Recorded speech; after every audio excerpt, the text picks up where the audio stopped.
Snow fell heavy outside the old cabin, wind whispering years of silence.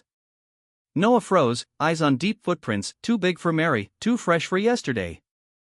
The unmarked metal box in his hands burned strangely, as if it knew he'd returned. Emma whispered, "Dad, who was out there last night?" Noah stayed silent, knowing that opening it would bring past, fear, and years of quiet crashing together. Snow had been falling for days, thick enough to swallow the narrow trail into the valley as if it had never been there. All that remained was a sheet of white stretching forever, blocking every way forward, erasing every trace of human life. A small wooden cabin leaned against the weight of winter, its roof bent under a crust of ice, its darkened timbers soaked through with years of cold. A thin ribbon of smoke pushed from the chimney, but the wind tore it apart almost instantly, leaving nothing to prove someone was still alive inside. Noah Briggs sat motionless in a sagging chair by the stove, his back bent like an old tree that had lost its sap. He stirred a pot of watery soup with a dented iron spoon. Each scrape against the side of the pot echoed flatly, then faded into the emptiness. For years, that emptiness had known only his breath, the hiss of wind through the cracks, and the sudden pop of timber splitting in the cold. He lifted the spoon to his lips, tasting a thin wash of beans and too much salt. It wasn't food, just habit, something to keep him tethered to the chair. On the table, an old bowl lay turned upside down. He didn't need anyone sitting across from him, yet the shadow of someone lingered there anyway, a wife, a child, or maybe just the piece of himself that had long since walked away. He no longer remembered clearly. All he knew was that when his eyes landed on that bowl, a heaviness rose inside him. Not hunger, fear. The wind howled harder outside, pushing through the seams of the door. It carried a long, high whistle, like the cry of someone left behind on a battlefield. Noah froze, the spoon slipping into the pot with a sharp clang, too sudden, too loud, like a rifle shot cracking open his memory. His hand trembled, his eyes clamped shut. The smell of wood smoke blurred, replaced by the acrid bite of gunpowder. And in his head came the flood, bullets tearing through dirt, men calling out and then going silent. The ground was white then, too, not with snow, but with smoke drifting over bodies. He bent forward, both hands pressed to his knees, breath coming fast. For a moment, the cabin was gone. Only trenches remained, mud and the last gaze of men who never got up again. Noah feared opening his eyes, afraid he'd see them standing there, bleeding, staring back at him, asking why. He had survived. They hadn't. That truth lived in his chest like a storm, always ready to break loose. Outside, a branch snapped and crashed onto the roof, jolting him upright. He grabbed the wooden cane by the door, his back suddenly straighter, his pulse hammering. To his mind it wasn't a branch, it was a flare, a signal, the enemy closing in. He stood there gripping the cane, eyes fixed on the dark sliver beyond the doorframe. Nothing moved out there but snow twisting in the wind. Still, inside him, fear burned hot. After a long while, he lowered the cane and turned back to the stove. The fire still clung to life, throwing thin, shaky light across the walls. He stared into it, exhaling slowly. The past hadn't gone anywhere. It hid in every sound, every smell, waiting for the moment he slipped, so it could leap at him again. He understood now, that was the price of survival. Noah lifted the pot from the fire and set it on the table. He eased back into the chair, eyes steady on the flames. He saw clearly how many years he had lived inside the grip of fear, as if the war had never ended. He feared the day the memories would finally split him apart. And yet, another thought edged in, he was still here. He had sat through countless winters, weathered the wind, the howls, and the memories without collapsing. His calloused hand rested on his knee, the long scar on his wrist catching the light. Once, that scar had felt like proof of failure. Now, it stood as proof of endurance. Proof he hadn't let go. The wind still howled outside, snow still battered the walls. But inside, the fire held on. Fragile, yes. Thin. But steady. Much like him. He sat quietly, letting his breath slow, letting the wind carry off a piece of his fear while he kept the silence he needed. And in that silence, he no longer felt like a haunted man. He felt like a guard. Not just of the fire, but of the truth he carried. The past could knock at his door any time. But it was still him who decided whether to open it. Tonight, he chose to stay seated. To face it. He stayed by the fire, elbows resting on his knees, his cracked fingers cupped as if holding the cold itself, careful not to let it shatter. The fire snapped faintly, not strong, just enough to stain one corner of the smoke-darkened wall a shade of gold. On that wall, a faded photograph looked back at him. The wooden frame had bowed from dampness, the glass streaked and dulled, a thin layer of dust lying over the faces that had long since gone from his life. From the ridge of the forest came a wolf's howl, not close, not far, just a black ink mark scratched across the white canvas of snow. The wind carried that sound through the cracks of the door, rattling the spoon he'd left forgotten on the table. He touched his chin, his silver beard scraping against the rough skin of his palm, the prickly feel pulling him back to the present. The night was still long. Outside, the sky hung like a sheet of iron, pressing down on everything, squeezing out small groans from the wood, the nails, the house itself trying to endure one more storm. He rose. His shadow stretched thin across the wall, long and crooked, like an old scar. He stepped toward the photograph, pulled a rag from a nail, and wiped the glass gently. Dust stained the cloth at once. Through the freshly cleared patch, the image sharpened just a little, a woman's hair pulled back, a small hat, sunlight spilling through a window that no longer existed. The memory didn't speak, didn't shout. It only laid a hand on his shoulder, waiting for him to turn and face it. He lifted the photo down. The frame bore a fine crack, a line like thread running from the lower corner toward the center. His finger traced it. The sharp edge caught his skin, leaving the tiniest red mark. The blood hardly had time to bead before it dried. He didn't pull away.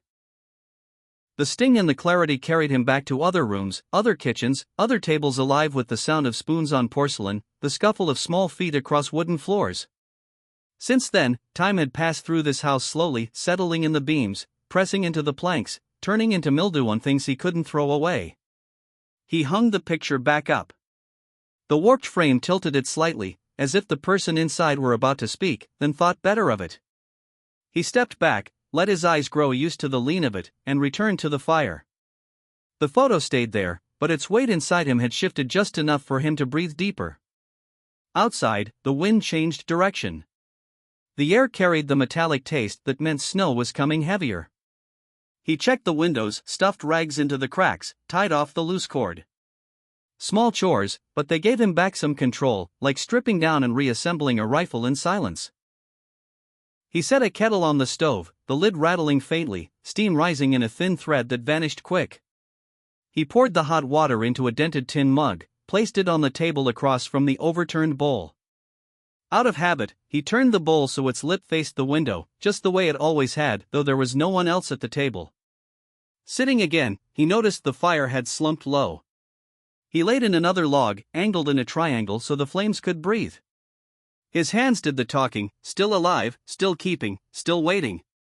The fire caught slowly, snapping soft like raindrops on tin roofs in towns long gone, stirring up pictures of nights when folks waited on one another in the rain. He let the memory come. He didn't push it away, didn't pull it closer. It moved like wind, arriving, leaving behind a momentary quiet in the room. The wolf's howl rose again. Longer this time, shaving another layer off the thin silence. He pulled on his boots, shrugged into his heavy coat, and cracked the door. Cold air rushed in like a wild animal, wrapping around his legs, burning his nose, stinging his eyes. The steps were glazed with ice, last season's moss locked beneath it, showing a dim green from days already gone. He stooped, gathered split logs, stacked them neatly in a column. Each piece laid down was a reminder, enough wood for the night, enough light for the darkest hours. The door shut, and silence knitted itself whole again. In this house, silence had layers, nearest the surface, his own breath, deeper, the steps of the wind sliding under the floorboards, deeper still, something hollow, cold, unnamed, that unwelcome roommate he'd lived with for years. He feared it. Feared it because it knew every crack inside him, knew where he was softest, knew when to push a memory up to the surface. But staring into the fire, his fear shifted shape. It was no longer a beast stalking him. It was just a shadow, stretching or shrinking according to how many logs he fed the flames. He pulled out a needle and thread, mended a worn wool sock. The stitch moved slowly, the fibers rasping against each other with a sound as steady as a clock, the same clock he'd silenced years ago because the chime at the top of every hour jolted him awake. Finished, he laid the sock on the chair and drew a small notebook toward him. The cover had grown soft from years of touch. On the first page of this winter, in small letters, he had written, "Strong north wind, powder snow, storm may come by dawn." He wasn't a man for words, but those lines staked the days he'd lived, like pegging down a tent against the storm. His eyes found the photo again. This time there was no sharp ache. Only a quiet weariness, the kind that settles after tears no one saw. He didn't speak, but his body moved methodically through the storm prep, splitting kindling, stacking it by the stove, filling 2 buckets of water, setting the old dagger on the shelf within reach. Not to fight anyone. Just to remind himself his hands still had command over something. The night moved on. The wind's voice dropped lower, steadier. The fire shifted from green to red, burning down to coals that breathed warmth. He pulled a blanket across his knees, leaned back to ease his spine. The heat soaked through the boards into his shins, enough to be called comfort. At his age, enough was a word that carried weight. Enough fire, enough water, enough wood, enough quiet. He asked for nothing more. In his worst years, he had learned to tally silence like an accountant, how deep the cold reached that morning, how thick the wind pressed that afternoon, how long the memory lingered that night. Numbers didn't save a man, but they gave him something to stand on. And standing, even if only in his own small cabin, was its own kind of survival. The photo on the wall still leaned a fraction to one side. He left it that way. The tilt, once accepted, became part of the room. Like the absences in his life. Unfillable, but still something you could arrange around, live alongside, and, sometimes, like now, look at without crumbling. The wolf's third howl faded, drifting west through the trees. At the far end of the room, his shadow shrank shorter. He leaned further into the chair, laying his hand flat on the smoothest patch of wood, pressing warmth into it like a seal of presence. Outside, the storm hadn't arrived yet. Inside, he was ready. The fear remained thin, stretched, stubborn, but it no longer crushed him like a stone. It was just background noise, like the faint bubbling of water at the bottom of the kettle. You know it's there, you hear it, and you go on with your work. He lifted his eyes to the photo one more time. No apology. No explanation. Just the faintest nod, like 2 people acknowledging each other across an ice-slick road. When the fire had burned down to a rim of glowing embers, he folded his arms and closed his eyes. Not sleep, not fully awake either. A kind of rest men discover after too many winters, dozing right where you are, in a stance ready to rise if the storm should knock. The house breathed with him, low and steady. On the wall, the photograph looked down in silence, like a star long dead whose light was still traveling here. The night slid past the cabin like a tired beast. Morning hadn't come yet, but it would. The wind would shift, snow would pile against the steps, and he would rise again to light the fire, set the kettle, press rags into the cracks, small, careful tasks that reminded him there were still things in his hands. The silence wouldn't leave, it would only step aside, watching him move through it, the 2 of them keeping the uneasy truce they'd made years ago. Out here, in this winter country, courage doesn't announce itself. It lives in the way a man stacks his wood just so, wipes the glass of a photo clean, writes 3 lines in a weather-worn notebook, and leaves a picture hanging a little off-center. He knew that. And tonight, that was enough to carry him through to morning. The knocking came like a sharp point pressing through the cotton of the night. Once, then silence. Again, the same rhythm, slow, measured, never hurried, never offbeat. It wasn't the sound of wind rattling the door, or pine branches scraping the roof, or ice sheets dropping from the eaves. It had weight, the weight of bone and joint, the pause of a human heartbeat. He opened his eyes still half-slumped in the chair, hips against the armrest, hands not yet separated. His breath caught halfway up his chest, like a small bird stuck in its cage. The house answered first with deeper silence, the way a pond goes still after a stone breaks its surface. The fire burned low, down to red coals. The kettle, set hours earlier, had cooled, a faint fog clinging to its rim. Somewhere under the floorboards, a mouse darted, leaving behind the faintest shiver in the wood. All these were familiar sounds, family sounds, the ones that had stayed with him through winters. Only the knocking, strange, deliberate, waited outside on the porch. He pressed his elbows to his thighs to keep his hands steady. It wasn't the cold, this tremor came from somewhere else, someplace where every knock meant a beginning that couldn't be undone. He moved the tin cup aside, turned the bowl on the table to face the wall, as if tucking away a fragile habit. Then he rose, bones clicking, his shadow clinging to the wall like an ink stain. The second knock came soon after. Same rhythm, hesitant but certain. On the door, the worn paint around the handle caught a sliver of firelight, thin as thread. He could hear his blood inside his ears, stretched tight, squeezed hard. He pressed a hand to his chest, commanding it, slow down. No words, just an old order sent down into muscle. Count. 1, 2, 3. Outside, the wind rose a notch, carrying shards of ice and the damp smell of pine. He crossed to the stove, slid 2 sticks of drywood onto the edge of the coals, laid them crosswise to help the fire catch. The flames jumped just enough to carve sharper lines around the room. Those small flares weren't for anyone waiting outside, they were for him. A patch of light to anchor his eyes before turning back into the dark. He folded the heavy blanket, placed it by the door. A habit born of solitude, prepare for what you can't yet name. The cane still leaned nearby, its shaft polished from years of his grip. He didn't reach for the rifle. Not tonight. Not for a knock like this. He moved along the wall, setting his feet on boards he knew would stay quiet. Each step was muscle memory from other nights, mud up to his knees, fog in his lungs, men lying still afraid even to swallow. Don't rush, he told himself, and the night stretched longer, by just enough. He pressed his ear against the wood. The door was ice cold, the chill running from his cheek down into his throat. The wind came and went like a forge bellows in the valley. Underneath it, he caught another sound, a faint, broken breathing. Rough.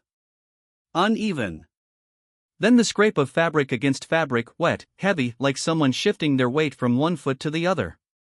He stooped lower, peered at the gap beneath the door, the snow pressed high, leaving a pale strip of light. In that strip, something passed and withdrew again, a thin outline, not tall, leaning toward the handle. Winters had taught him to read sounds with his body. Animals were clumsy, sudden, people in the cold paced their breath, careful not to waste it. Whatever stood out there wasn't beast. Wasn't wind either. He swallowed, his throat raw. His hand drifted toward the extra latch above. His eyes flicked to the wooden crossbar, still firm. He told himself he was calm. Still, the pulse at his neck pulled tight, like a cord. The third knock wasn't louder, but it carried a long aftershock. He glanced at the small window by the door. Frost fogged the glass. He pressed his palm against it, breathed out, wiped a clear circle. Outside, the night froze like a black and white photograph. Snow whipped sideways, erasing the horizon. Just below the eaves, under the shadow of the roof, sat 2 dark shapes, not round, not square, not anything of his. One leaned toward a post, the other sagged close to the snow, like a bundle dropped without balance. They shifted, pulled in, then stilled. He pressed his forehead to the glass, straining for detail. None came, except the line between life and death, inside warmth, outside cold. Then the smallest flicker, quick on the white ground, a bare foot slipping from under cloth, dark, bluish, like a stone left too long in the frost. That was enough. An arrow straight through his chest, past coat and all defenses. He stepped back from the window. He didn't think, just moved. He laid the folded blanket close to the rug. Opened the pot, the sharp mix of beans and smoke rising. Ladled a small bowl, set it by the stove so it would cool just shy of hot. Pulled a few split sticks within reach, as if arranging words before a hard conversation. The room shrank to essentials: fire, blanket, water, light. No room for hesitation. He turned to the door. His hand found the upper latch, paused. Count. 1, 2, 3, 4, 5. In those beats, the old memories cut through, sharp and cold, the wall collapsing, the bunker mouth narrowing, children's eyes waiting for his signal. He had once said wait and saved lives. He had once said go and lost them. Those deaths lay in his bones like salt buried under ice. Tonight, another choice stood before a door. It belonged to this life, but it carried the lessons of the last. He knew, and he let both stand there with him. The wind pressed flat against the wood now, grinding instead of howling, like teeth on edge. From outside came a different sound, teeth chattering, someone too far gone to hold steady. Then silence. He dropped the latch, slid back the wooden bar, braced his foot behind the door in case the wind shoved. His palm pressed to the cold iron, and this cold was different. It drew a line straight to his heart, made it beat in time with the temperature. He let his pulse settle with it, slow enough not to panic, quick enough not to stall. He cinched his collar, tightened the cuffs, set his stance the way he had for minefields years ago, low center, knees loose, eyes wide, left hand free. The old soldier's body fell back into place. Not for battle this time, but so one motion, the opening of a door, would not fail. His eyes swept the room once more, fire steady, blanket ready, bowl warm. The storm might bring what he hadn't invited, but in his part, all was prepared. He leaned to the wood again. No more knocking. Only the faintest breath, dry, broken, sparse. He held his own breath, giving the other side the right to speak even without words. Between those thin boards opened a silence deep as a well. At its bottom he heard himself echoes of all the years standing guard at other doors, barracks, bunkers, clinics, thresholds of lives he'd never stepped beyond. And then, unexpectedly, fear shifted inside him. It no longer coiled around his chest. It ran straight through his side, down his arm, settling in the hand on the latch. And then, something both old and new happened. His body knew before his mind. His thumb pressed. The metal snapped with a dry click. He leaned into it, shoulders set, as if asking the night one last time. The wind had turned, the wolves had gone, the roof still bore its ice. Inside, the fire held a half-moon glow on the hearth. Outside, the small figure might be shadow, or it might be his life after this night. He didn't pray. Didn't look for sun or moon. He just held his breath in the middle of his chest, waited for the pulse he trusted, then pushed the door into that narrow space where two seasons, inside and out, collide. His arm, his hand, the latch all in one line, moving in a motion that could not be recalled. As the door began to give, the fire cracked once, a tiny pop, like a quiet agreement. And he, still standing in the shadow of himself, opened to let the night pour in. At the edge of that seam, snow fell like salt, wind like blades, and a long silent part of his life tilted, waiting for the figure on the porch to take shape. The door cracked open, and the wind lunged in like a starving animal. Snow and bits of ice slapped his face, sharp as sand. The cold carried the taste of metal on his tongue, pressing from nose to throat. Right there on the porch, under the shadow of the roof, two small shapes huddled tight. The older one stood in front, arms wrapped around the younger like a wall, back bent as if it alone could hold everything off. The little one pressed in close, forehead against her chest, breathing out pale clouds that floated up like thin moss across frozen water. The older child's eyes weren't bright, they were hard, gray-green, the color of winter water about to split its ice. They locked onto the crack of the door, then swept the room behind him, searching for a line of safety. The little one shook so badly that every tremor dragged the wet scarf off her shoulder. Her feet stuck out, skin dark and swollen, a purplish color no child's skin ought to carry.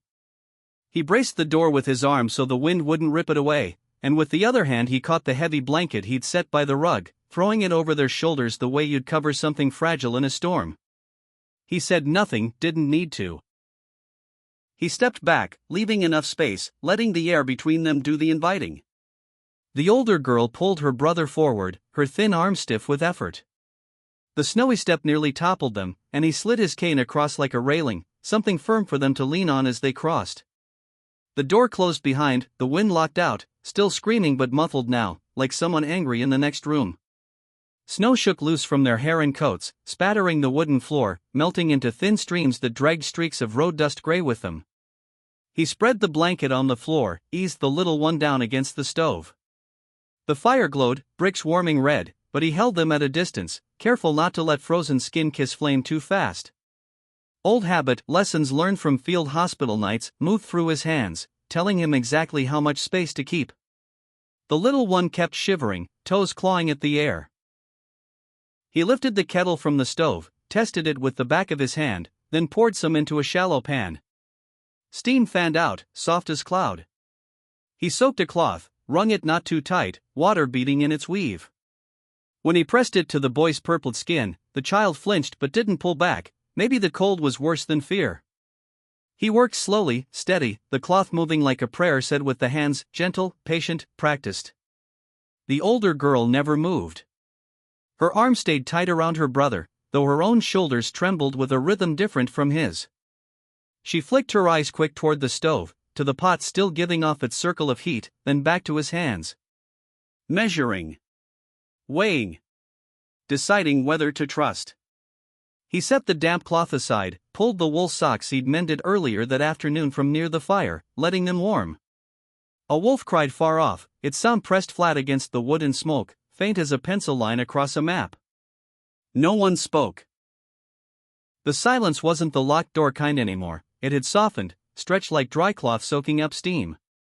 He heard snowmelt drip from their coats, tick, tick. He heard the stove's warmth skim across the floorboards, warming his own feet. He heard his heartbeat steady, slow and regular, like a rifle freshly cleaned and oiled. He laid another small log crosswise on the fire. The flames climbed, casting gold up onto their cheekbones, lighting cracked lips and faint smears of dirt or dried blood, he couldn't yet tell. He stripped off his thickest coat, folded half beneath the boy to lift him from the floor's chill, and pulled the rest over his legs. The girl drew the blanket higher, burying her brother's face against the fabric. Her movements were clumsy but stubborn, the clumsiness of someone too small for the job, but too practiced to stop trying. He turned his eyes aside, not out of fear but because her look was too familiar. He'd seen it before. The look of someone holding on at the end of a battle, at dawn in yellowed infirmary light, in the instant when a hand finally let go. When the boy's toes twitched from numb to tingling, he stopped pressing with the cloth, letting warmth rise on its own. He tested the socks against his wrist, then slid them gently on, tugging them past the ankle, smoothing the folds. The smell of wool, smoke, hot water, the fading edge of cold, all of it mixed into something that passed for home. He crouched, wiped the melted streak from under the boy's chin. Such a simple act, but it caught in his chest. His muscles remembered just how long it had been since they'd last done this. The girl's eyes followed his hands. After a time, her grip eased. She let her brother lean back into the chair's wooden frame. Her shoulders dropped a fraction, like someone laying down the last sack after a long day. He stood, rinsed a chipped enamel cup with hot water, poured half full, and set it within reach. Close enough to see steam, not so close he had to stretch. His soldier's eyes ran across the room, pot on the stove, bowl by the hearth, spoon lying flat. Each one waiting for a next move. But not yet. First, let the warmth come back. First, let them breathe. The wind slammed once against the wall. All three of them started, but only for a second. He checked the latch, pulled wood tight into wood, listening for the snug click that told him it was sound. When he turned, the gray-green eyes met his again, not darting for exits now, but studying. Do you know how to keep quiet? Do you know how to tend a fire without letting it flare too high? Do you know how to place things so they won't fall in the night? He dipped his head, just slightly, saying he knew enough.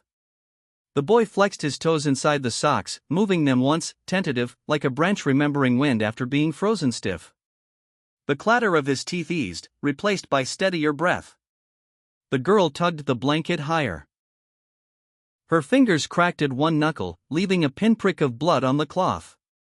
He pretended not to see, but his hand went to the drawer, pulled out a small tin of salve, and set it on the stove's ledge to warm, a promise, unspoken, to tend to it when the time was right.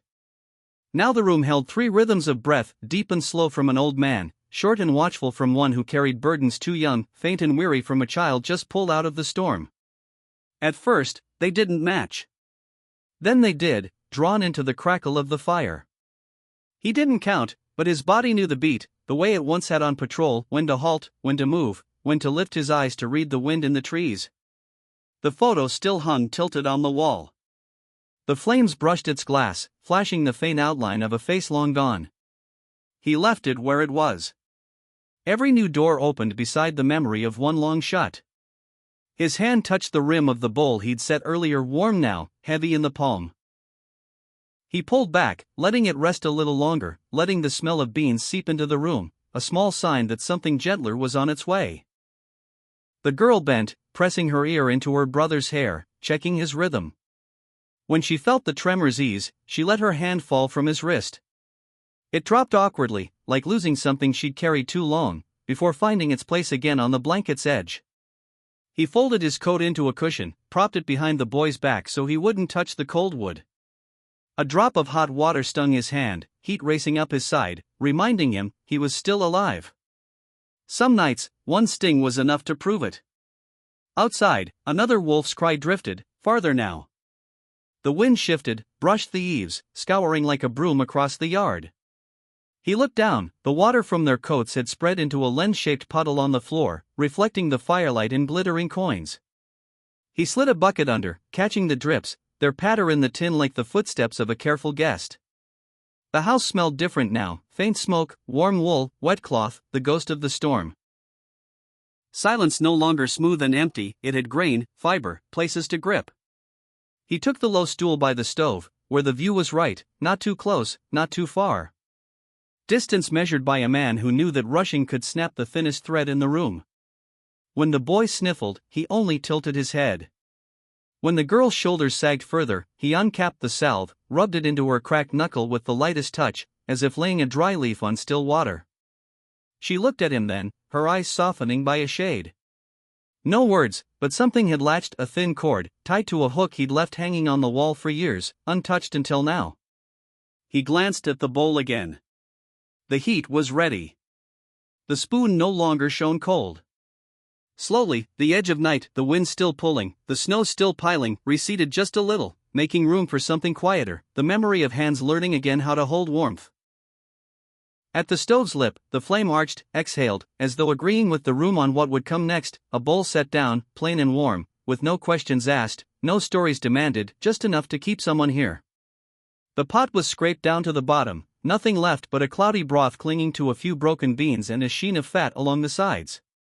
Noah stirred slow with the iron spoon, the hollow scrape ringing like knuckles on an empty shell, his own chest echoing back at him. He scooped what was left into a chipped enamel bowl, set it on the wooden floor in front of the two kids. No questions. No speech. Silence was his way of saying it, this is all there is, and I'm giving it to you. The fire flared as the new logs caught, the flames breathing hard, licking at the draft, spilling gold light over Noah's worn face. The lines carved deep, like cracks in stone, running from the corners of his eyes down to his jaw. The fire made his eyes shine, but the light there wasn't lively. It was the dull burn of a man used to carrying fatigue. He lowered himself down, cane in one hand, the other nudging the bowl closer so the steam would brush the children's frozen faces. The younger one lifted the spoon, slow and shaky. His hands trembled so hard the broth sloshed over the rim, dripping brown streaks down the bowl. Still, he held on with both hands like that spoon was the only thing keeping him from being blown back into the storm. The rising heat blurred his eyes, but whether it was tears or just steam, no one could tell. Every sip seemed like a coal tossed into a cold stove, alive, glowing, but needing someone to stir it, keep it burning. The older child kept her arms wrapped tight around her brother, not eating, just leaning over him, her head tilted like a small roof laid across his shoulder. She looked at the soup, then at Noah. That look wasn't hunger, wasn't begging. It was a guard's look. Watching the fire, watching the bowl, watching for any danger that might break through. Noah knew that look. He'd seen it before, on a boy's face in a clearing thick with smoke, eyes that clung to him before they shut for good. The recognition pulled him still. He shifted, added more wood. The logs cracked, caught, and threw light across all three of them. His shadow rose long on the wall, wavered with the flames, like some old soldier still standing watch. Sweat pricked his brow, he let it roll down, salty lines drying quick in the cold pressing at the walls. The boy swallowed too fast, coughed, broth spilling at the corners of his mouth. His sister instantly wiped him clean with the edge of the blanket, her motion quick, practiced. Too practiced. Her small hand trembled, but her eyes carried a firmness beyond her age. Noah saw it and didn't step in. He knew some things weren't his to fix. Sometimes all a man can do is sit close enough to bear witness. For a moment the room changed scent. Not just smoke, wool, and damp wood anymore. It held beans, salt, food. The kind of smell that reminded Noah life could creep back in, thin but real. He sat still, eyes on the stove, ears tuned to each touch of spoon to bowl. Every clink proof that silence, at least tonight, was broken not by wind or gunfire, but by a human act of care. The boy ate a few more spoonfuls, then slowed, his breathing easier, his shoulders settling. He leaned into his sister's chest, his lips moving in whispers too faint to hear. She held him steady, eyes locked on the fire. In that gaze Noah caught something rarer than fear, hope, frail, thin, like a lamp set in a draught, but still burning. Noah braced his hands on his knees, let out a long breath. The weight of another winter day pressed down, but in the same breath warmth spread through his chest. He realized this moment with a chipped bowl of thin soup, a child's arm holding another child, was what kept him from vanishing completely under the snow of his own solitude. Outside, wolves sang faint and far, the wind hammered the roof with its long howl. But inside, the fire burned red, the bowl emptied, and three breaths found a rhythm together, pulling the room back from the hollow that had eaten at it for too long. Noah leaned against his chair, eyes falling half shut. Not sleep, just a way to feel it better, the storm's still there, the past still waiting. But right here, right now, he held on to something he thought was gone for good, a small, human warmth passed from one soul to another. Dawn came slow. The light didn't tear the night apart, it seeped through the cracks in the cabin walls, slipped along the splits in the wood, stretched across the floor in pale streaks. Outside, the snow still lay heavy, its whiteness bouncing back against the frost-fogged window, filling the room with a strange glow, half day, half night. The warmth from the fire still lingered, thin but steady, like the smell of ash buried deep in old timber. Noah's eyes opened early. He hadn't really slept, just leaned back in his chair, letting his breath drift along with the soft popping of the wood. The blanket still covered the two children on the floor, and for a moment he let his gaze rest on them, their hair tangled and stiff with wind, their skin pale but touched with a little color from the fire, their mouths parted as if caught in a dream. Slowly, he sat upright, bones creaking, their reminder that age never forgets. The fire was nearly gone. He started to rise and add more wood, then stopped. The older girl was already up, hair spilling over her shoulders, eyes heavy but hands moving forward. She picked up the logs one by one, fumbling them into the stove as if she'd done it before. At first they slipped, shaky, but she kept at it, adjusting, trying again, until the flame caught and began to crawl up the dry wood. Noah watched, eyes narrowed, not stepping in. He knew the movements, awkward but learned. He'd seen them before in kids who had figured out survival when the grown-ups had disappeared. The room brightened bit by bit. Fresh smoke rose, mixing with the smell of drying wool and old ash. The younger one stayed curled under the blanket, lids half open with sleep. When he saw his sister crouched near the fire, he crawled out, not to cling, not to cry. Instead, he picked up a piece of fallen charcoal, bent over the floorboards, and began to scratch shapes. Crooked circles, broken lines, dots strung together. Noah sat still, watching. His hand rested on his knee, the cracks in his skin darker under the thin winter light. He didn't ask what they were doing. He didn't make talk. But the silence had shifted. It wasn't a wall pressing on the lungs anymore. It felt more like a thin blanket, enough to hold the three of them in one room together without the need for words. Emma, the older one, added more wood. Her hands steadier this time. The fire climbed, and she squinted slightly, her mouth tightening as though holding back a sigh. Mary, the younger, squatted by the floor, fingers blackened, her drawings stretching out, skewed triangles, rows of dots, a line cutting across. Noah caught the hint of a roof, or a road, or maybe just the way a child clings to memory with marks of charcoal. He lifted the tin mug gone cold, poured what water was left into the pot, shook in the last handful of grain, and set it back on the stove. The hiss of water on hot iron spread through the room, thin but not unpleasant. Both children glanced toward it at once, then turned back to their tasks. No asking, no begging. They knew how to wait. They'd been raised on silence, as if it were law. Noah saw it, and a small ache hit him, the ache of recognition. He leaned back in his chair, eyes resting on the charcoal marks across the floorboards. They weren't play. They were another kind of language. He didn't need to read them. It was enough to know that silence here had found a voice. He breathed deep, taking in the smell of ash, singed wool, and the faint scent of children finally warmed. He let it out slow, like releasing a piece of shadow he'd held too long. Outside, the wind had eased. Wolves still cried, but far off, echoing from some other valley. The light spread wider through the window, sliding across the old photograph on the wall. The face in it stayed blurred, but when the flames flickered against the glass, Noah didn't turn away. He let it hang there, so that three images, the faded picture, the two living children, and himself, shared the same frame. No words, no explanations.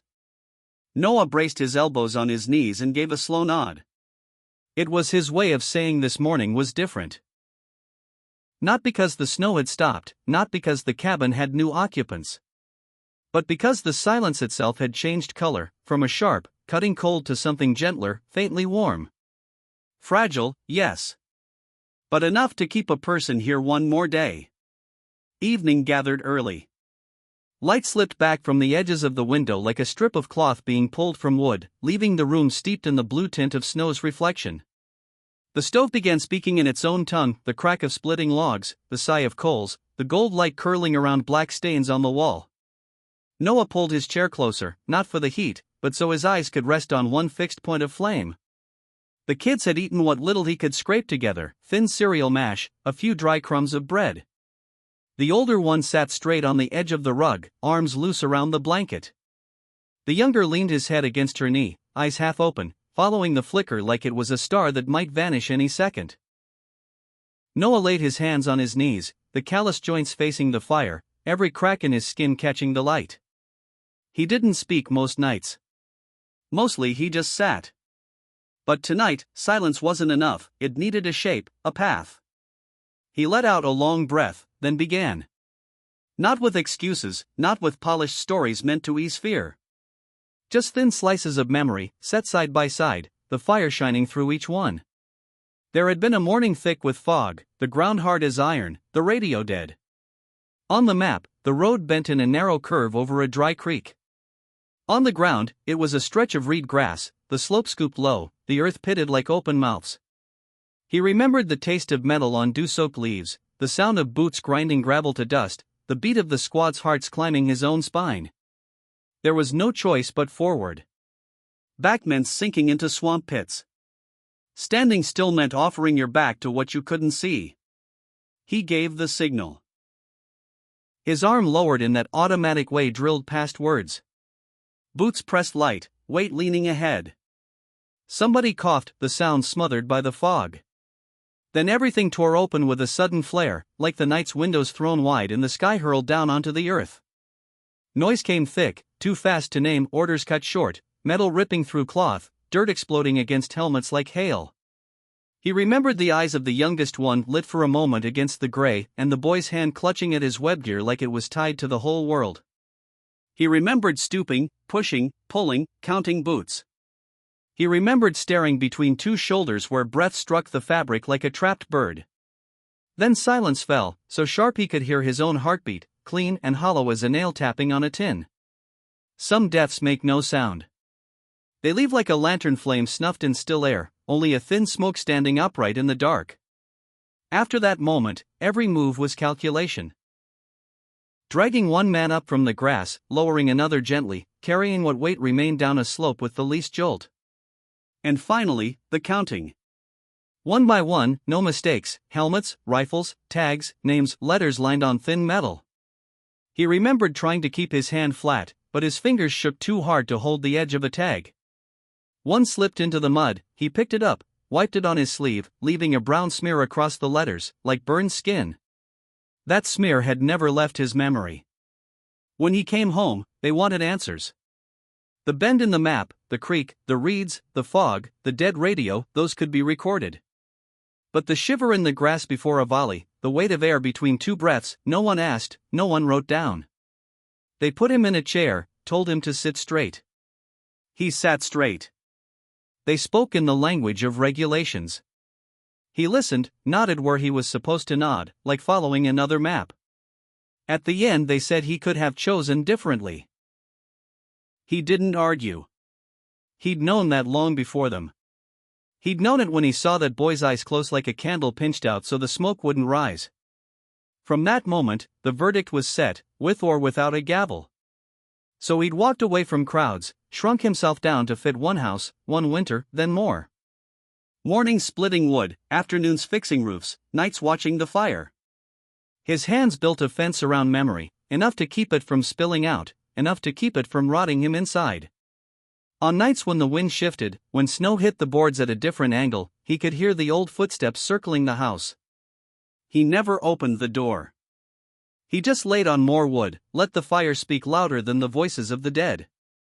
Tonight he didn't use many words. Just laid the pieces down like tools checked before heading out. The fire was the blackboard, the coals the chalk. He traced paths and wiped them away with the warm flat of his hand. Sometimes his hand paused longer. Where one body fell against him, too light, like a coat slipping from its hook.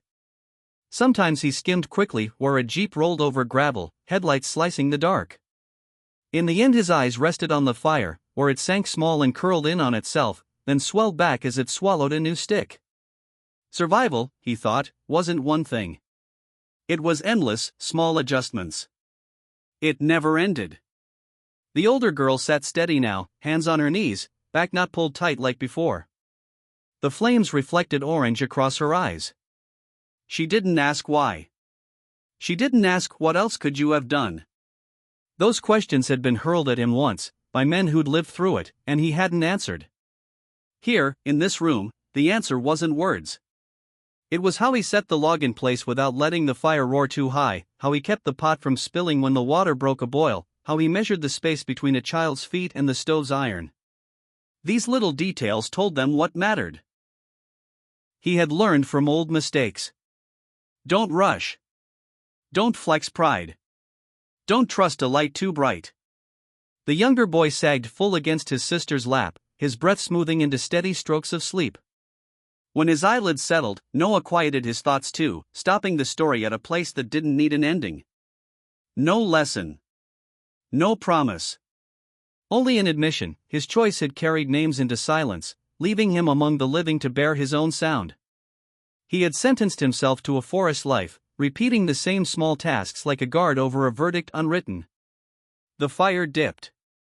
He stirred the coals, leaned a stick in just right to keep it breathing till late. Pine resin smoked sweet, tugging back an old memory of training camp nights, pitching tents on a slope, still air, insects buzzing thin as thread. His throat eased.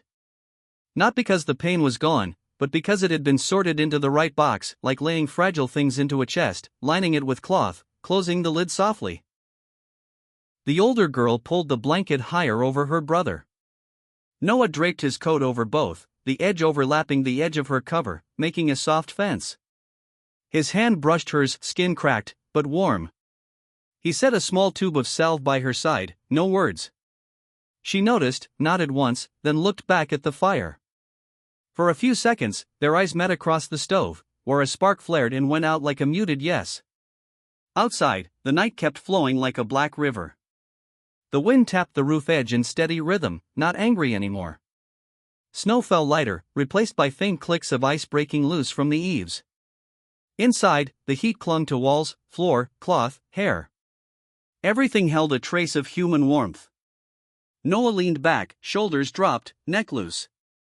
The story had gone where it needed, skipped what shouldn't be stirred.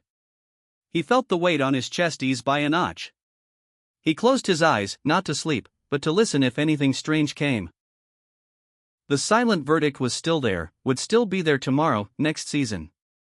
But tonight, in this cabin, before two kids pulled from the storm, that sentence lay down flat, like a log set in its place, no longer rolling against his legs.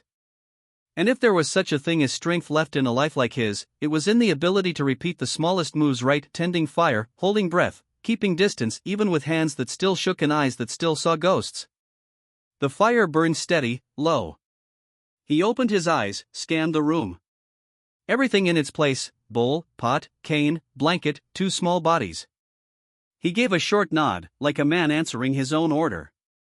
Another stretch of night had passed, not by grand words, but by a story told into the fire, left for the fire to hold. And when he stood to rake the coals one last time before midnight, his old hands shook a little less, enough to believe that speaking hadn't woken the storm, only sealed the cabin tighter against the wind. The fire had sunk low, no longer leaping, just faint red veins glowing under the coals, the tired breath of someone worn out. The cabin darkened, lit only enough to trace the faint outlines of things, the pot hanging on its hook, the lame chair, the crooked picture frame on the wall. The two children lay close to the stove, the blanket pulled up to their shoulders, but not asleep. Emma's face flickered in the weak firelight, her eyes not bright but like whetstones in a creek, smooth, cold, reflecting nothing but the dark. The wind outside pulled long across the ridge, tearing at the slope, carrying the scattered howls of wolves.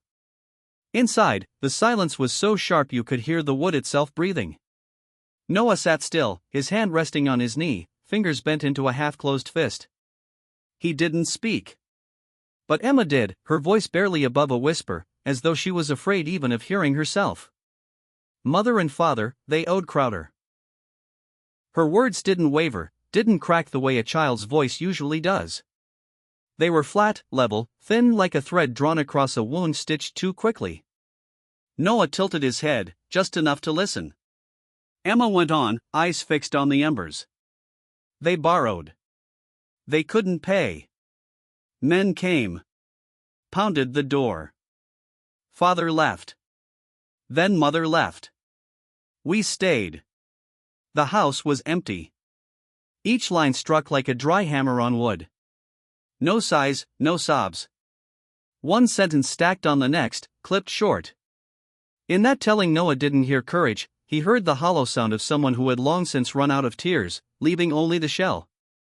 He looked at her eyes not clouded, not wet, but with a black hollow inside, the kind he'd seen in the battlefield craters where men fell and never rose.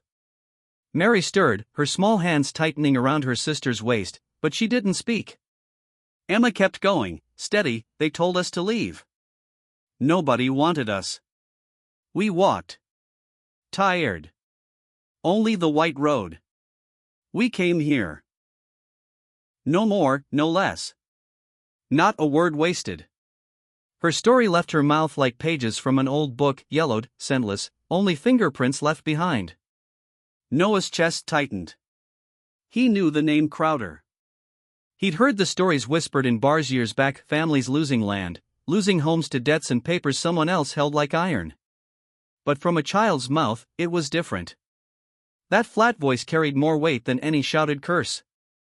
And then came the old memory of the young soldier's face, those eyes before they went slack in his hands, the same eyes as Emma's now.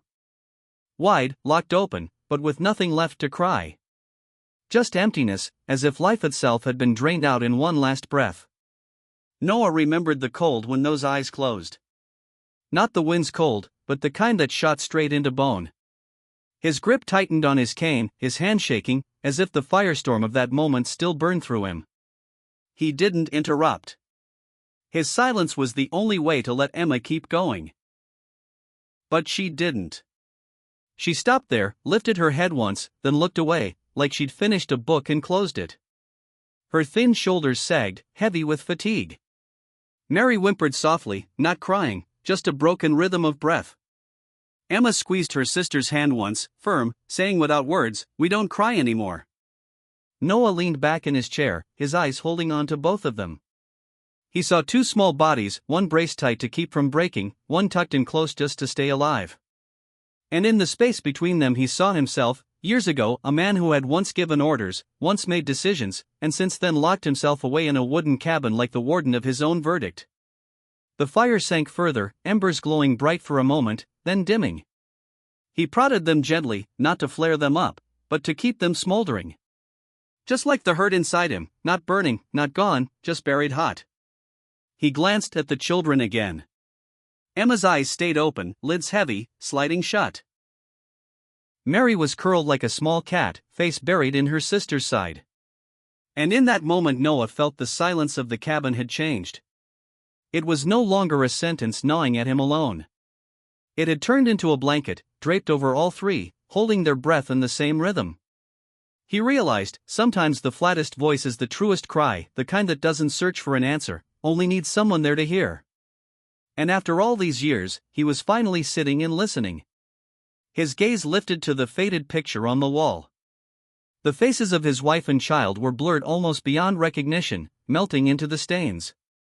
He didn't reach for it, didn't take it down. But his eyes lingered longer than they ever had. Because he understood, some losses can only be spoken in a voice worn flat, and some are left behind as shadows in an old frame. Both lived with him now, in this room, in this night. Outside, the wind shifted, calmer now. The moon hid behind clouds, but a silver slit cut through, laying a strip of light across the snow. Noah exhaled, not heavy, but deep, like setting a stone into water. He knew the night would stretch on, and the past would still knock at his door. But in this cabin, at least tonight, he had been given a story, a small one, bitter to the bone, but one that made the silence no longer his alone. Afternoon settled like a thin layer of ash across the valley. The snow had eased, the sky clear enough that the glare bounced back off the drifts, sharp enough to sting the eyes. Noah swept the fallen embers around the stove, Emma stacked the wood by the hearth, and Mary sat a few steps away, scratching another triangle-roofed house over the one she'd already drawn. The silence inside the cabin carried a trace of warmth now, fragile as a candle set in the crack of a door. The sound came from far off, buried in the wind, the steady clop of iron shoes on hard ice, measured and certain. Then the rub of leather against heavy cloth, a dry metallic jangle of tack. Noah's head came up at once, his body knew that sound before his mind caught up. He rose, hand closing around his cane, and stepped out onto the porch. The late light shattered over the snow into 1,000 knife-thin shards. His breath came out white and vanished. A rider emerged at the tree lean, not hurrying. A black horse, its back powdered with frost, steam rolling from its nostrils, each hoof driving nails into the ground. The man wore a dark fur coat, collar up, hat pulled low. No shout, no whistle. Just the steady narrowing of distance, like a tape measure unspooling slow between the woods and the porch. Emma froze at the sound of hooves. She turned instinctively, putting herself between her sister and the door. Mary looked up from her drawing, the charcoal stub falling from her hand, leaving a broken black streak on the floorboards. Neither child ran. They simply drew closer to the fire's shadow, where the gold glow breathed steady. Noah kept his palm on the cane's head, neither gripping nor letting go. The horse halted at the edge of the yard. The rider twitched the reins just enough for the animal's head to lower. He didn't dismount.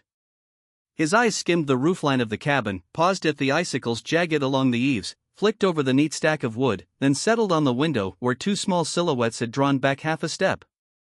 The look wasn't long, wasn't probing, but cold, like the surface of ice that's just reformed overnight. Noah stayed on the porch steps, not moving down. He gave a slight nod, the kind reserved for someone who's not a guest but not quite a stranger passing by. No reply came. The man flexed his wrist, the glove leather crackling, whether to warm his hand or to remind the watcher that muscle lay beneath the fur. The wind tugged at his coat hem, flashing a polished belt edge worn smooth from use.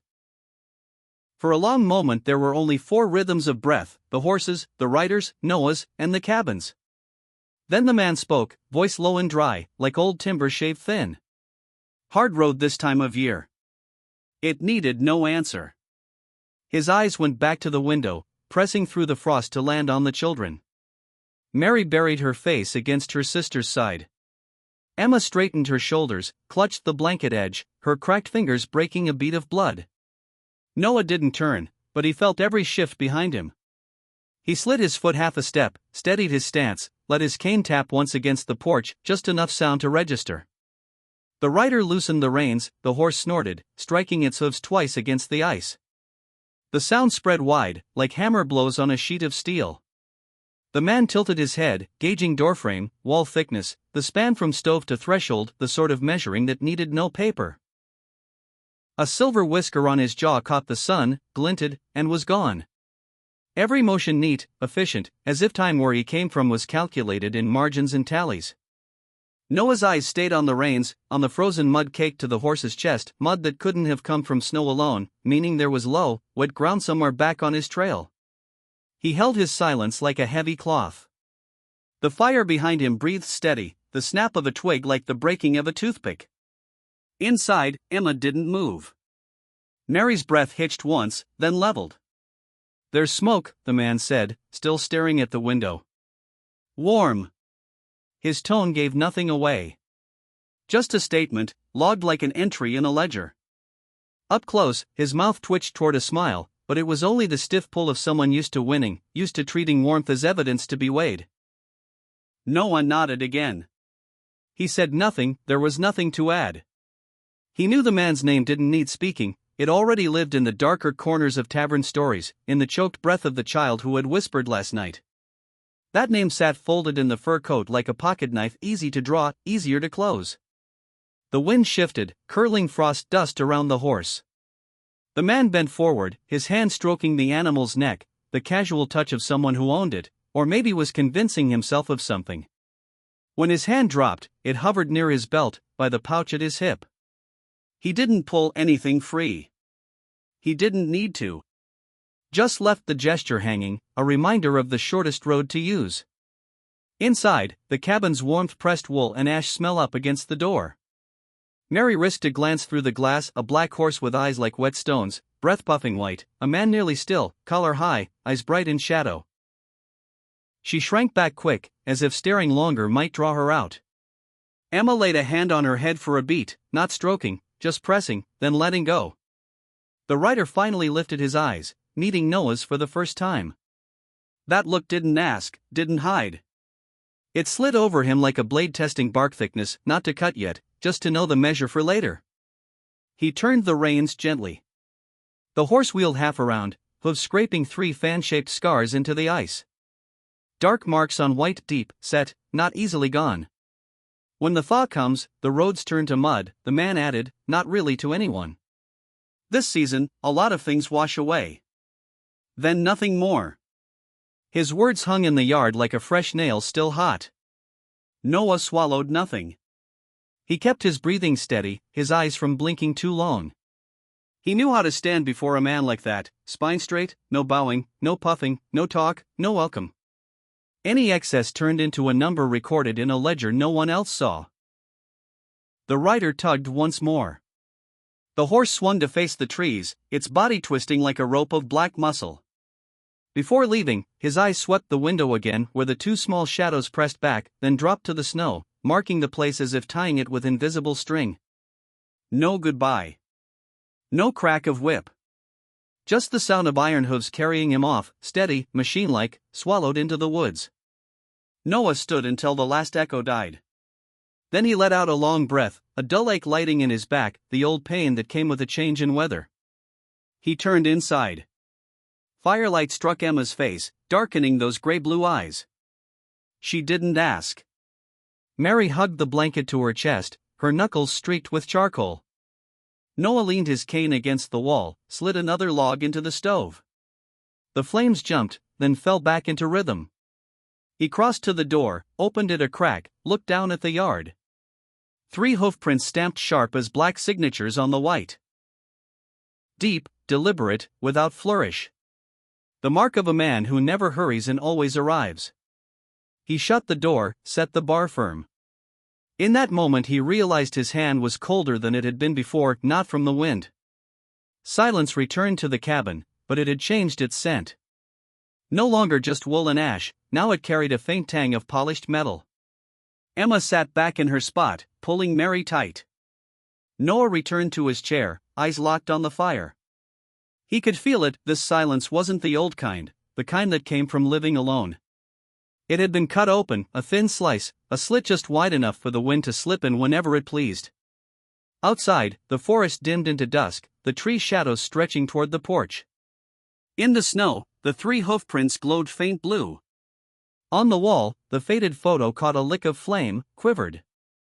Noah didn't lift his eyes. He knew from this evening on, nothing would stand quite the same. And he, as he had in another life long ago, began to tally the small things that had to be done before night: how much wood, how much water, whether the latch would hold, whether the glass fit tight, where to set the enamel bowl so it wouldn't break. Quiet calculations, just enough to keep a man tethered to the ground, after an old name had left 3 black marks in the yard. The horse had already turned, its hooves fading into the trees. But halfway across the yard, Crowder pulled the reins and stopped. He leaned slightly, let his boot slip from the stirrup, and pressed half his foot into untouched snow. A sharp crack came from the thin crust of ice. He didn't glance at the roof, or the stove smoke. His eyes went straight through the frosted glass, to where two small shapes had pulled back into the shadows. Then his voice came, low, dry, slicing clean as the edge of fresh-cut paper. "This land's got no room for the weak. Nothing more." The thread dropped into the yard like a scrap of iron, cold and final. He twisted the reins, turned his heel, cutting an ellipse deep into the snow, firm, slow, deliberate. The horse threw its head, breath streaming white, and together they disappeared into the gray-green of the timber. Soon even the sound was swallowed, leaving a silence thick as a newly laid wall. Noah stood on the porch boards, still. His shoulders trembled, an echo from an old break, from another time, but his eyes stayed fixed on the gray sky stretched tight across the ridge. That sky wasn't just one shade of gray, it was layers stacked, ash of old days, silver of ice, lead of storm. He tilted his face upward for a single breath, let the cold draw a fine line from nose to throat. At his age, he read the sky the way a man reads scars, when clouds bunch hard on the western slope, when the wind dies at the tree line, when birds fold into silence, storm's on its way. He stepped into the yard.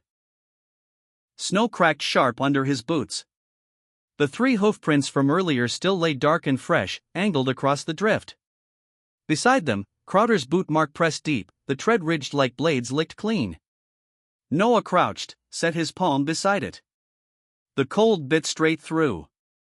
His hand flinched back. That step was heavier, surer, than his own worn tracks around the porch, the weight of a man used to claiming space. He straightened, traced the line of tracks toward the timber, where snow clung like scales along the pines. Nothing stirred. Only the sky sagged lower, pressing its face to the earth. No room for the weak. The words lodged in him, not echoing, not bouncing, just sitting there like a stray piece of lead at the bottom of an ammo tin. He didn't pick it up. Didn't kick it aside. He left it there, a hard, cold reminder that the wind had shifted. Back inside, he brushed snow from his pants and shut the door. The cabin met him with a thin wash of heat, enough to bead the frost on the glass into drops. Emma stood near the stove, unwilling to move away. Mary clutched the blanket, eyes wide like glass marbles about to crack. Nobody spoke. Noah gave them the smallest nod, part greeting, part reassurance, then fed the fire. The flames stretched, caught the dry wood, threw a gold light across the cracks on the back of his hand. He checked the water pail, set it by the door, pulled at the rope that held the roof bucket dry. He tested the latch, push, pull, listening to the scrape of wood on wood. He slid a wedge in tighter, pressed rags into the seam with the edge of an old knife. Little tasks strung one after another like beads on a wire, skip one, and the line breaks. Emma stacked the wood as he'd shown, big pieces outside, smaller inside, tilted for air. Her cracked hands moved with sure strokes, needing no words. Mary set her charcoal down and sat still, staring at the hearth as if counting the fire's breaths.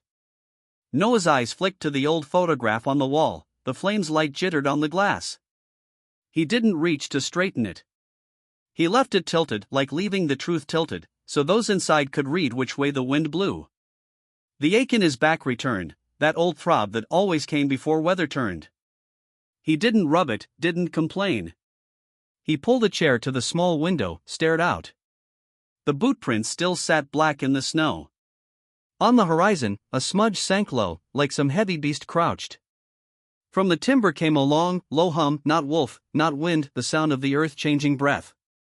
He went to the table, opened his notebook. Thin lines ran like ants, evening, black horse, deep boots, west wind tight, lead clouds, wood, 2 nights, water, 1, door, braced. He added one more line, don't say, do. Then he closed the book, set a stone on it. His hand lingered on the cover half a beat, as if catching another pulse outside his own. Mary shifted, her legs rustling the rug like a bird fussing in its nest. Emma pulled the blanket higher, then glanced at Noah, quick, steady. No question in her eyes. Just the kind of exchange two people make when they both know the tally. One counts firewood in latches, the other counts breaths in courage. Noah nodded back.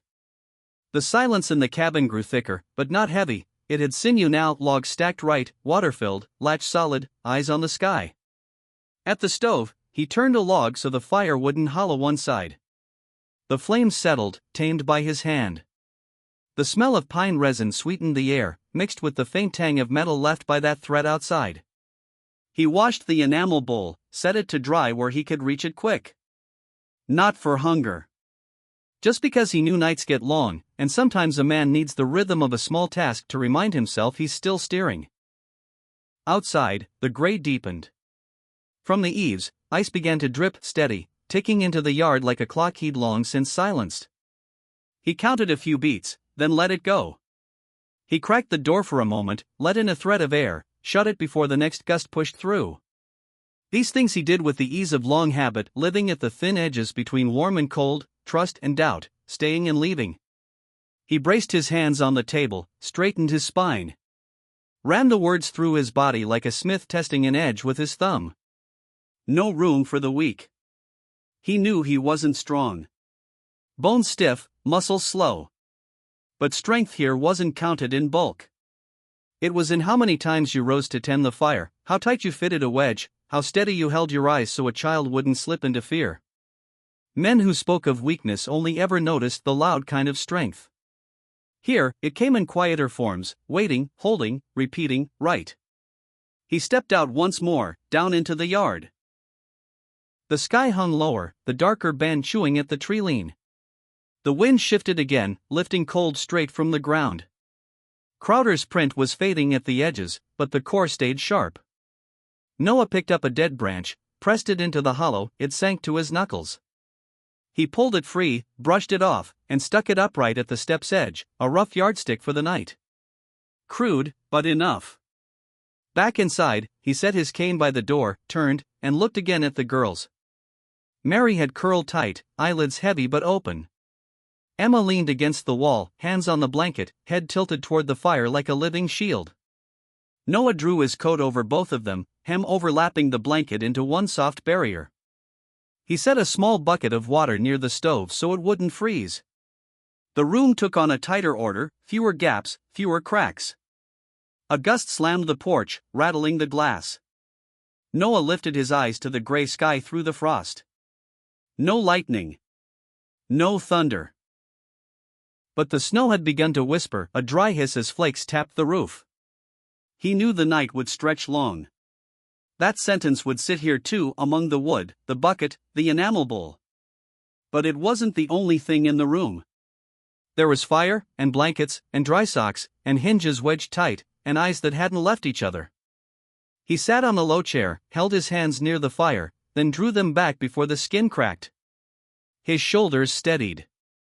His breath found its old pace. The sky stayed gray, but his eyes blinked less than when he stood outside. Night would come in its own way. And he, as a man who'd lived through other seasons of wind, would be here, keeping the fire, listening to the storm, ready for the next beats. Not to prove himself strong. Just to make sure nobody in this cabin got pushed outside by the cold of a single sentence. The wind came in long waves, roaring through the timber like some animal far off. The cabin sat in silence, only the stove fire shifting now and then, its light trembling, thin. That night, just as Noah let his eyes close in the wooden chair, a sharp crack rang out at the window. The sound was quick, clean, like a bird's bone snapping. Glass fell in pieces. The cold rushed in, carrying snow dust, scattering a thin coat across the floorboards. Mary gave a small cry, more breath than voice, then broke into stifled sobs. Emma moved fast, pulling her down against the rug, wrapping her arms tight around her little sister like she was building a shell.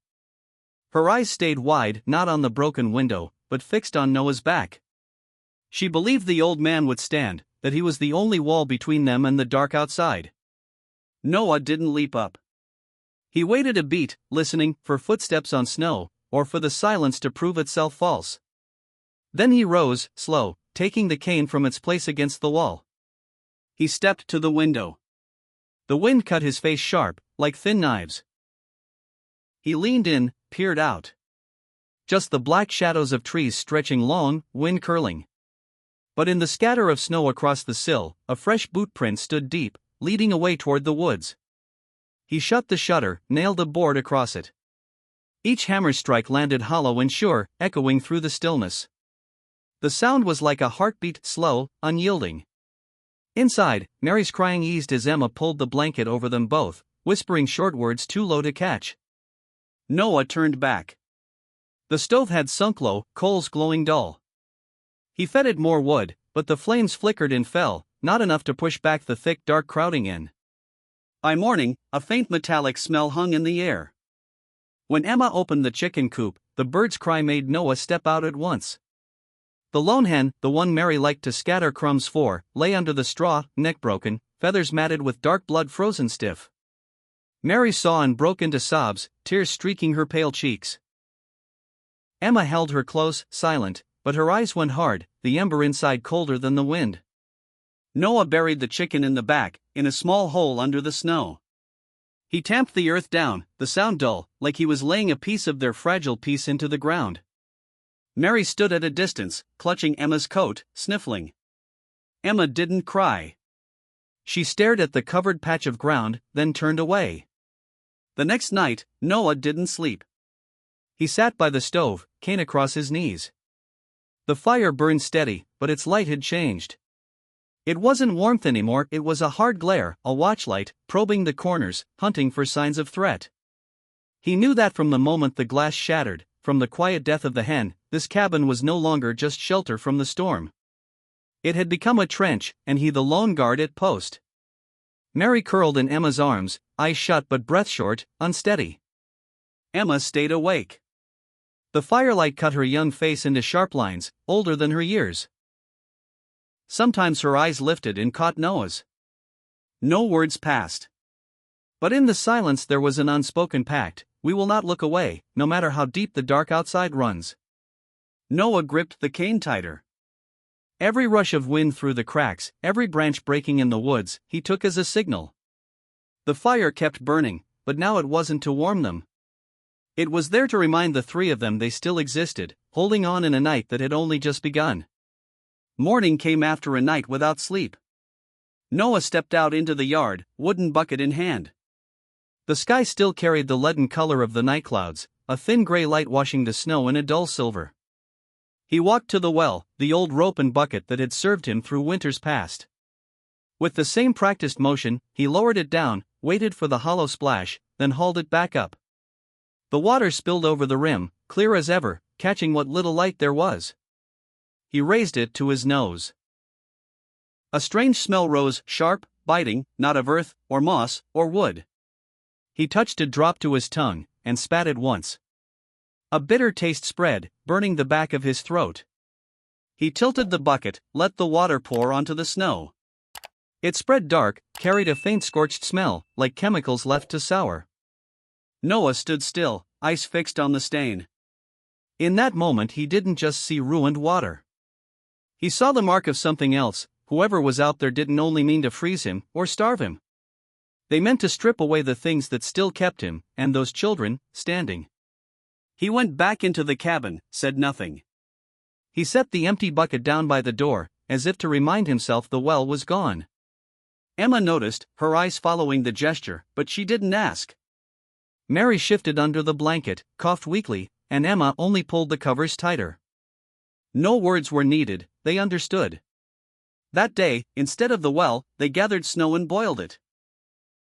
Noah fed the fire, listened to the kettle hum, the smoke weaving into his clothes. He sat near the stove, hearing the water roll and bubble, but the sound did nothing to ease the sense of a net tightening around the cabin. By noon, he went down to the village, hoping to trade for flour. The road was familiar, his boots carving heavy tracks into the crusted snow.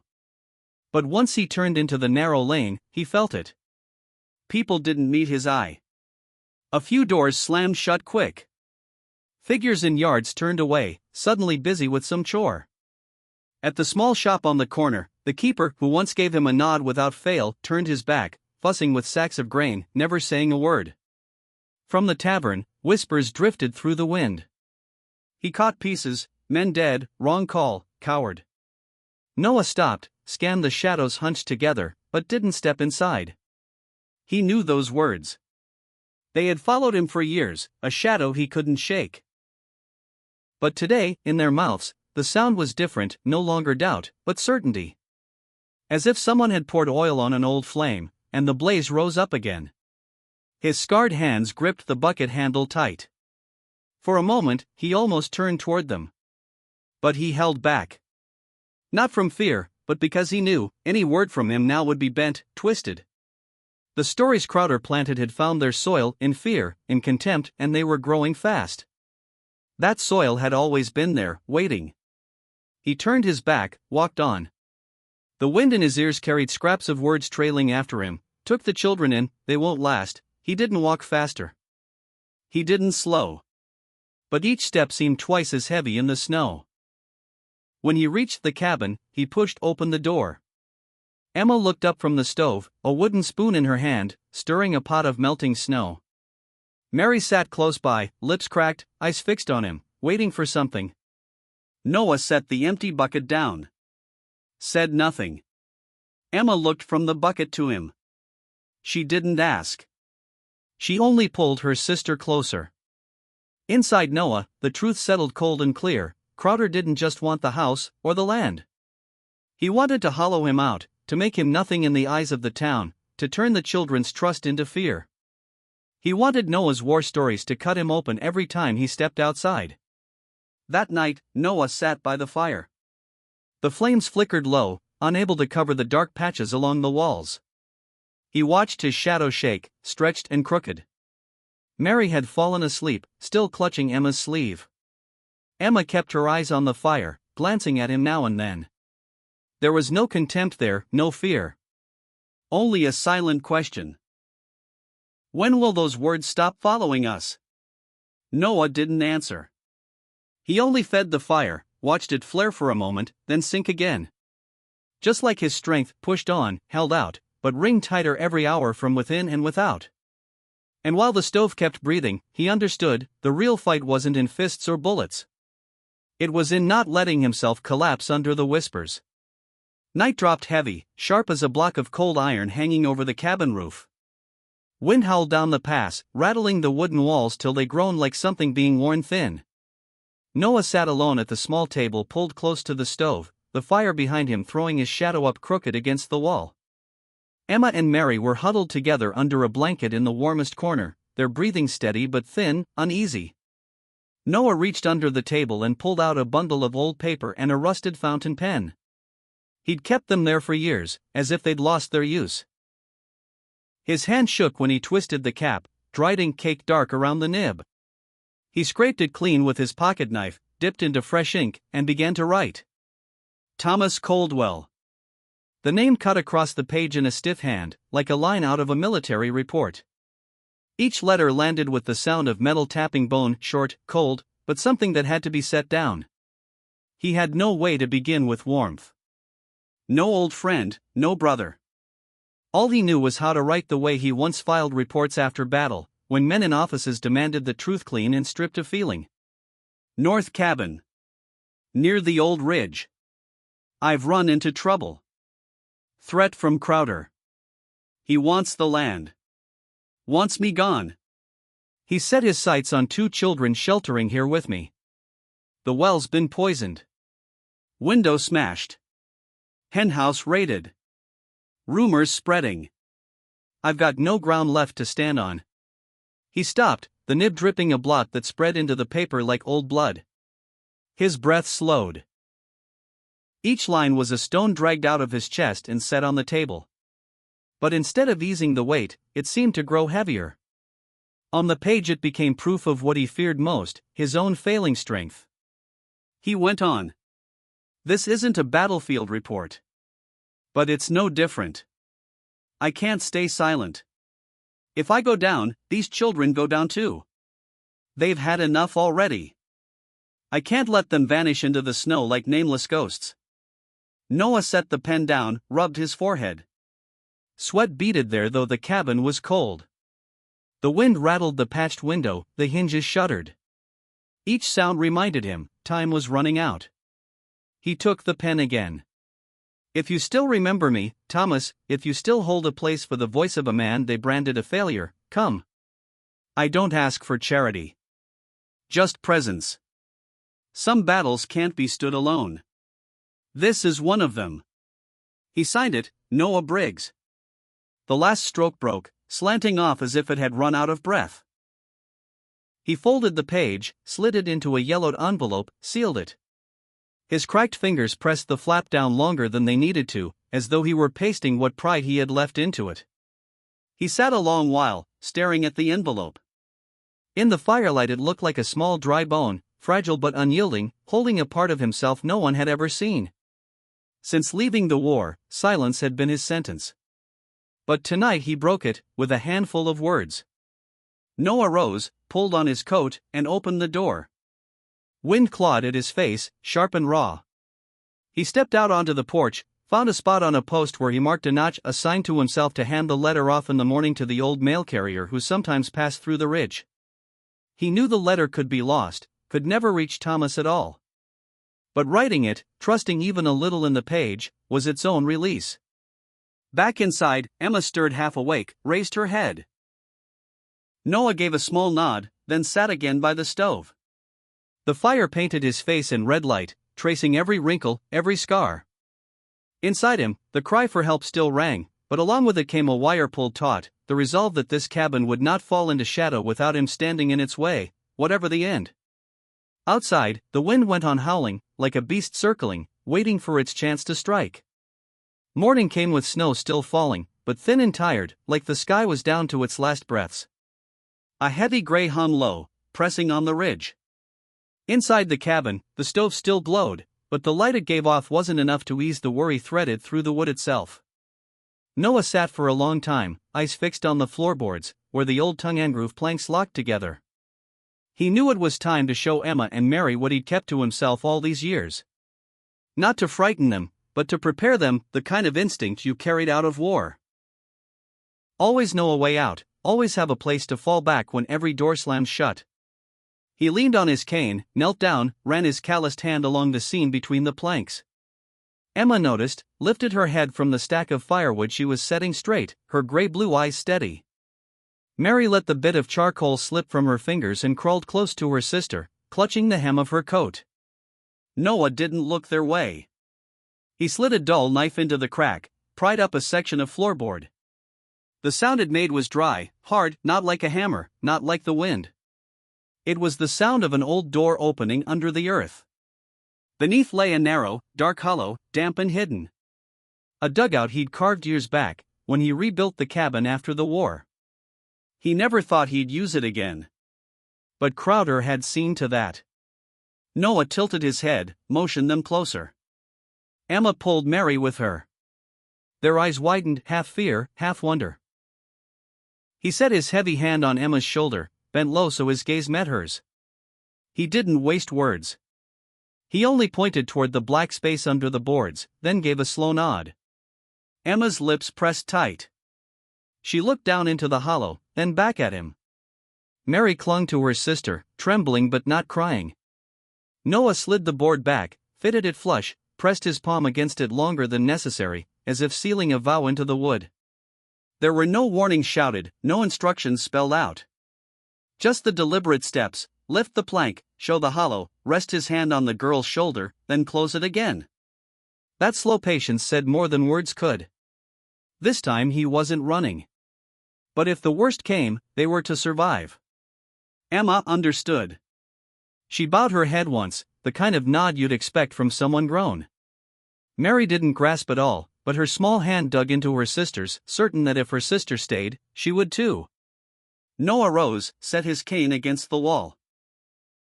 He added wood to the stove, flames leaping higher, light etching the cracks across his face. His shoulders still sagged, but his steps no longer dragged. He pulled out an old wooden box from the corner, checked the few odds and ends inside, then set it back as though taking inventory. That day, the cabin was quieter than most. But the quiet held a new weight. The hidden hollow under the floor was proof enough. Noah wasn't turning away from the dark anymore. He was preparing, not for himself alone, but for the 2 children under his roof. And in every small act, feeding the fire, checking the latch, setting the water pail, there was a layer of resolve, firm and silent. When night fell and the wind came through the roof again, Mary slept. Emma lay awake, eyes drifting to that spot in the floor.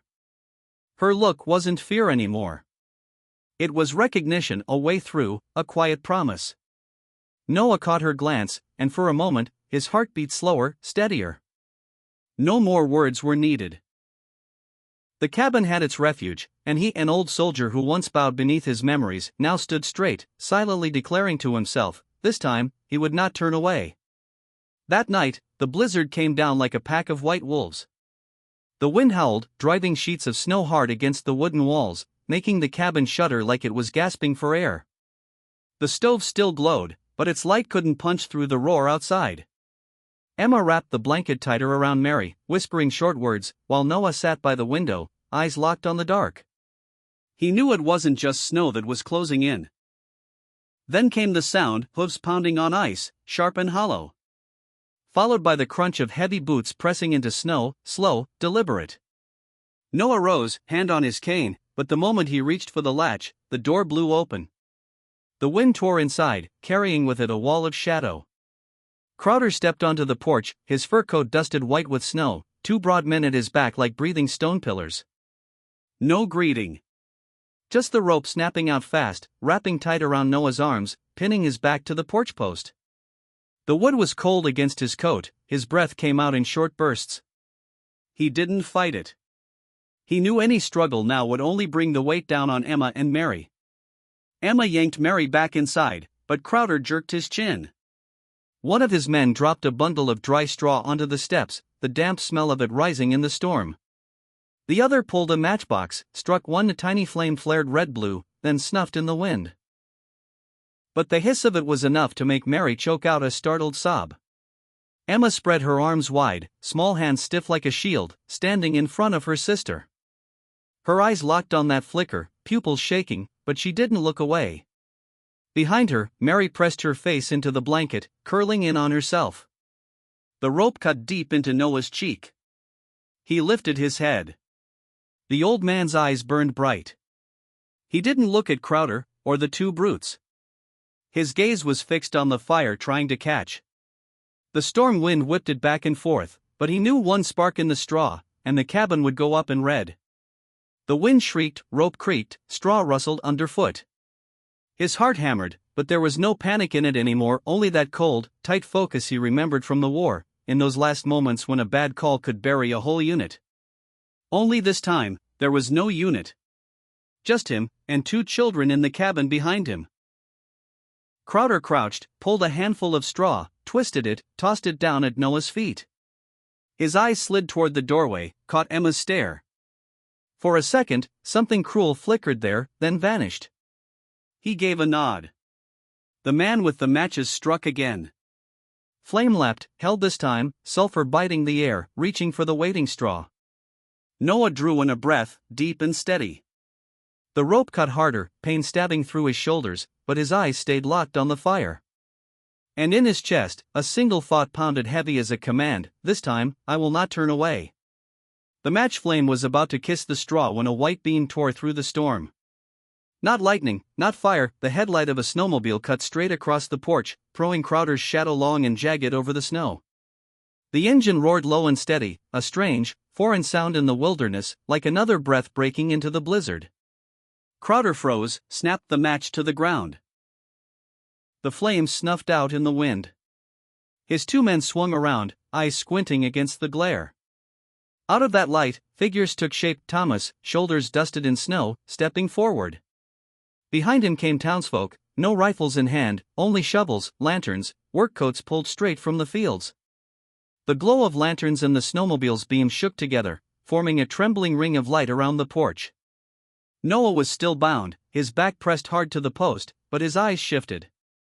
It wasn't just Emma and Mary hiding in the cabin's shadows anymore. For the first time in years, there were people standing between him and the edge of death. Thomas didn't shout. His voice was steady, carrying clear over the storm, "That's enough, Crowder."